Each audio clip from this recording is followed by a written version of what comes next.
What is the Fed's Jackson Hole Economic Symposium, and how does it affect gold and the broader market in general? Every August, a tiny mountain town in Wyoming becomes the center of the global financial universe. It's called Jackson Hole, and what happens there can send gold prices soaring or crashing. But why? See, Jackson Hole isn't just a pretty ski resort. It's where the US Federal Reserve hosts its annual economic symposium, bringing together central bankers, economists, and policymakers from all over the world. Think of it kind of as like the Olympics for monetary policy, where one speech can ripple through every market on Earth. See, as you may know, gold is tied to interest rates, inflation, and the strength of the US dollar. So Jackson Hole is where the Federal Reserve Chair, Jerome Powell, often hints at where those are headed. See, if Powell suggests cutting rates, that usually weakens the dollar, which makes bonds less attractive because they yield less, and this drives more money into gold. But if he signals keeping rates high, for example, gold could stall or even fall. Markets often move before Powell even speaks because traders are trying to front run the message. In other words, they're trying to predict what will happen next. In fact, an example of this is one dovish comment in 2020 sparked a rally in gold that added hundreds of dollars per ounce within weeks.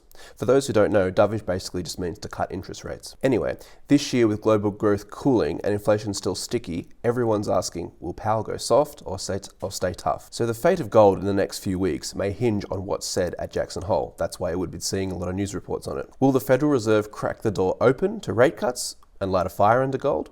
Or will they stay hawkish, leaving gold in the mud? Either way, the mountain town of Jackson Hole may decide where gold climbs or tumbles next, so stay tuned for more updates.